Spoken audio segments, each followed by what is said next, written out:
جیسے کچھ لوگ نا جو میں رمضان میں روزہ نہیں رکھتے، رمضان میں روزہ نہیں رکھتے، اور امام صاحب سے آ کے بڑی جمع کہتے ہیں یار امام صاحب صحیح بتا رہے ہیں، رمضان میں مزہ بہت آتا ہے، اتنی برکتیں ہیں امام صاحب رمضان میں، ایک مہینے کے روزوں سے نا دل نہیں بھرتا، طبیعت یہ چاہتی ہے 2 مہینے، اور ابھی رات کا جو قیمہ بچا ہوا تھا نا اسی سے کھا گیا آئی، اور یہاں امام صاحب سے کتنی جما رہا ہے، منہ سکھا کے بولا۔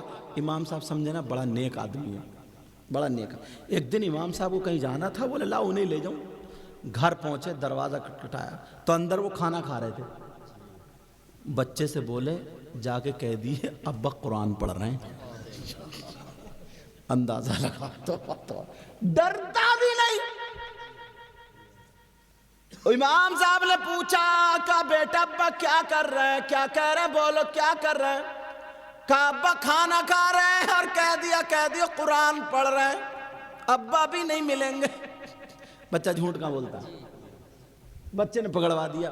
حضرت نظام الدین بولے ابا جنگل کو گئے ہیں تو لوگ مایوس ہو کر کے گئے، ماں نے پوچھوایا کیوں آئے تھے، کہا دعا کرانے آئے تھے۔ حضرت نظام الدین کو ماں نے دوڑایا، کہا جلدی سے لوگوں کو بلا کر کے لے آؤ، کہا دعا ہو جائے گی۔ سارے لوگ آ گئے، کہا وضو بنا کر کے نظام الدین کے ذریعے کہلوایا وضو بنا کے بیٹھ جاؤ جیسے اتحیات میں بیٹھتے ہیں۔ سارے لوگ بیٹھ گئے، ماں نے اپنی چادر میں سے ایک تاگا نکالا، یہ بھی عورت تھی، آئے ہے صحیح بتا رہا ہوں، عورت کا درجہ کم مت سمجھیو، وہ بھی عورت تھی جس نے میرے نبی کو جنم دیا ہے، اور وہ بھی عورت تھی جس نے علی حسن حسین کو جنم دیا ہے، وہ بھی تو عورت تھی جس نے غوث و خواجہ غریب نواز کو جنم دیا۔ کتنے ولیوں کو جنم دینے والا مرد نہیں، عورت ہی ہے، عورت ہی ہے جس نے ولیوں کو بھی جنم دیا، تو پیٹ سے ہی ولی تھے وہ، ولیوں کو بھی 2 سال دودھ پلانے والی وہ بھی عورت ہی ہے، کم مرتبہ نہیں ہے اس عورت کا۔ اللہ اللہ، حضرت نظام الدین کی ماں نے چادر میں سے تاگا نکالا اور چھوٹے بچے کا وضو بنوا دیا، اور وضو بنوا کر کے وہ تاگا انگلی میں لپیٹ دیا، اور کہا بیٹا سب کے آگے جا کر کے کھڑے ہو جانا، اور یہ انگلی اوپر کو کر دینا، اور کر کے کہنا مولا جس کا چادر کا یہ تاگا ہے، اس پہ جس کا ہاتھ لگا اس کے صدقے میں بارش کر دے، بارش کر دے، بارش کر دے۔ کہا بیٹا ہاتھ نیچے کو مت کرنا جب تک میں نہ کہہ دوں، اور تم آنا مت۔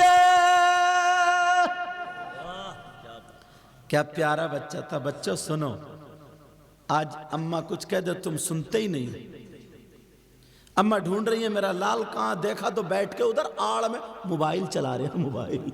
بچے بھی بہت چالاک ہو گئے، تکیے کی آڑ میں موبائل رکھے پڑے، تکیے کی آڑ۔ بگاڑا تو اماں نہیں ہے، اگر میں کا گاؤں کا ہے نا تو ساتھ میں کون لے جائے بچوں کو، کپڑے کھینچے گا، پیچھے پیچھے چلے گا، چل تو گھر پہ رہیے، اکیلا کیسے رہے گا۔ موبائل دے دیا، ایک بھائی بہن ہیں ان کو موبائل چلائے اور دے دے، لو موبائل دیکھتے رہو، اس کی عادت بگڑ گئی۔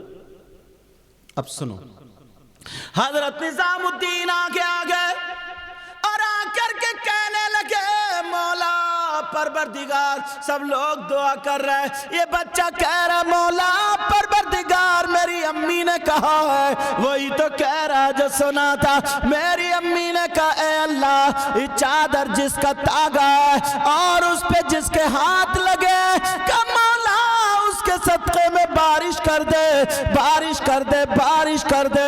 40-50 مرتبہ یہ بچہ کہا تھا، بادل گھر کے آیا، برسنے لگا، اتنی بارش ہوئی، اتنی بارش ہوئی، اب دروازے کو دیکھ رہے ہیں، ماں میری مجھے بلا لے، امی جان کیا ہاتھ نیچے کر لو، امی جان کیا میں آ جاؤں، مگر وہ حضرت نظام الدین کی ماں تھی، باہر آدمی تھے،